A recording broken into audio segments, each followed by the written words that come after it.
And some words are from me, and some words like really resonate for me and help me be a better writer and a better communicator and a better leader. And some words are for me to share with others. And so in my like safe spaces, I kind of work through those words with others. And then I'm like, when I can get like a consensus, like, yes, this is what we need, then I kind of put together an Instagram post or a blog post or a podcast episode around it. Do you wonder if you're ready to share your words with others? Have you written on your own or bounced your writing off a few close friends, only to feel like it needs a wider audience? Are you ready to take the next step in your writing life and answer that nagging question, how do I get people to actually read my stuff? If so, I'm so glad you're tuning in. This episode is just for you. Hi, I'm Clarissa Moll, and welcome to The Writerly Life, brought to you by Hope Writers, the most encouraging place on the internet for writers to make progress. Here at The Writerly Life, we help you expand your creativity, explore new techniques, and express your hope-filled words in a world that needs them. We'll help you learn to balance the art of writing with the business of publishing, and learn to hustle without losing heart. You have words, and your words matter. And as you write them, you can be you, boldly, bravely, maybe even a little scared sometimes. You can be you in your writing life. So, welcome to the show, friends. Lean in, grab a pen, let's chat.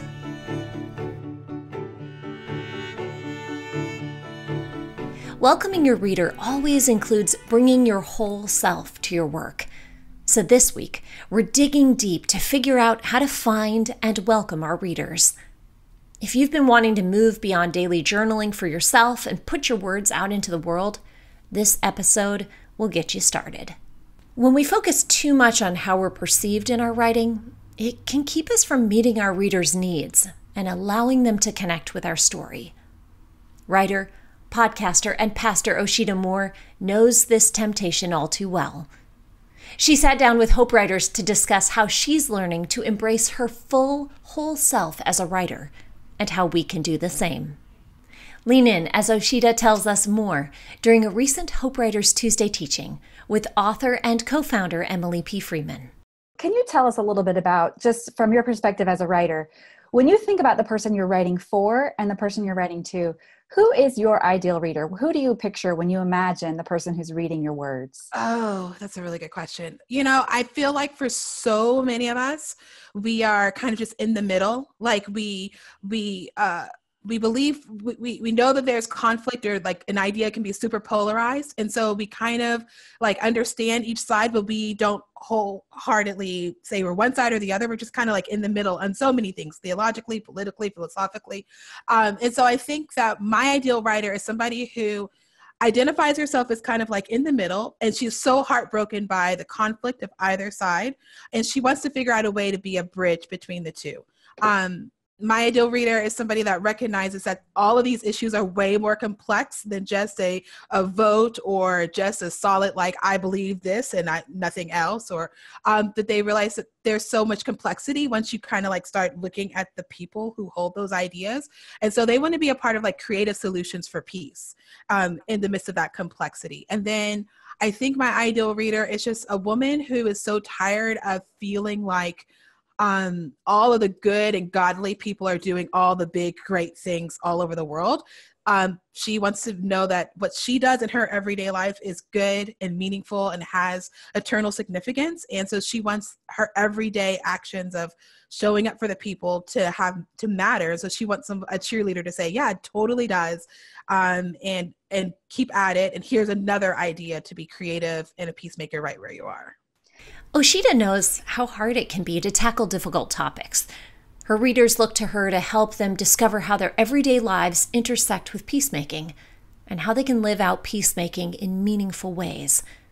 She often writes on difficult topics like conflict and race from her perspective as a Black woman, author, and leader. And she's always looking for ways to genuinely find and welcome her reader into the conversation. Regardless of our message, we need to resist hiding the aspects of our lives that bring our unique perspective to our readers. we have a responsibility to bring our full selves to our work as we share our stories. Here are a few tips on how to do that well. Number 1, write from your full self. If we want readers to connect with our writing, we need to live a life that's integrated on and off the page. Describing who she wants to be as a writer, Osheta says, "I want to be my full self, the self that I love, the self the people in my life love, the self readers love." Well, there's no distinction between how readers see her and how the people in her real life see her. The story she lives and the story she tells are one and the same. We should fully express who we are, both in our intimate relationships and in community with our readers, as writers with integrity. It's a disservice to readers to hold back on aspects of who we are and the life stories that shape us. As you work to welcome your reader, strive to be the same complex, whole, integrated person wherever your readers might encounter you, whether on social media, at a live event, or through a blog or book.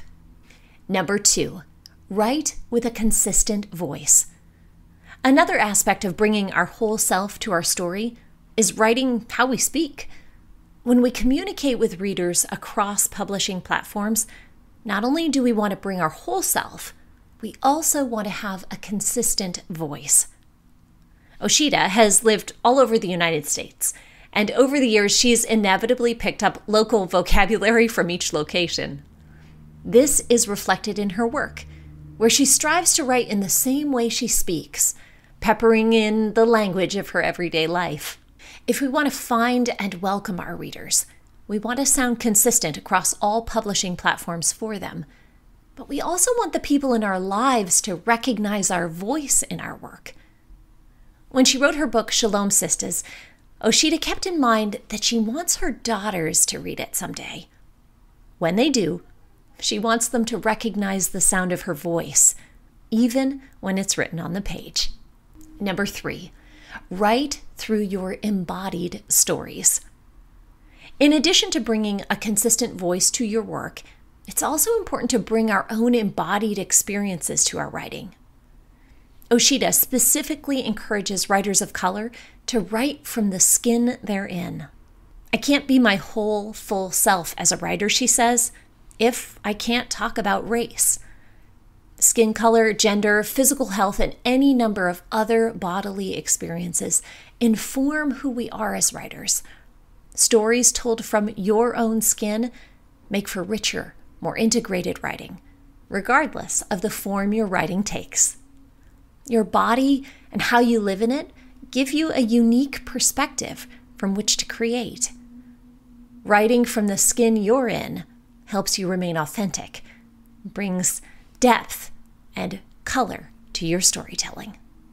Our goal as writers is to serve our readers with authenticity and integrity. And the more we incorporate our everyday lives into our work, the more our readers will connect with our message. When we give our full selves to our work, we honor ourselves, our stories, and most importantly, our readers. We began this episode by asking, how can I get people to read my stuff? Well, the answer is surprisingly simple. Be you. Bravely and boldly, be you consistently and honestly. Let your full self find voice in your writing. Why did we get into this? Why did we feel the compulsion to put our words out in the world? It's because we wanted to have some sort of connection with others. And so I think for me, remembering the relational community piece to being a writer has been so helpful, especially when I'm contemplating like another book project or whatever. Like I get scared of that introspective hidey hole because I'm such an extrovert, but I also know I have to go in for a while to kind of know what I want to say, but eventually it's going to go out to people. So it's okay. It still stays in community. If this episode was helpful to you, just imagine how helpful the entire hour-long interview with Osheta Moore would be. Every week, our members have access to new 1-hour Tuesday teachings with agents, publishers, social media strategists, and authors like Osheta Moore. Hope Writers helps you make progress in your writing life, whether you're writing blogs, articles, on social media, or in a book. If you want to be serious about your words and your reader, we're here for you. For writing tips and encouragement, find us on Instagram at Hope Writers or on our public Facebook page, Hope Writers Community. Last, a final word from the great poet Robert Frost. No tears in the writer, no tears in the reader. No surprise in the writer, no surprise in the reader. As you write from your real life, in your real voice, from your real heart, you'll inevitably find your reader. Your honesty will welcome others to your work, and your unique perspective will create community.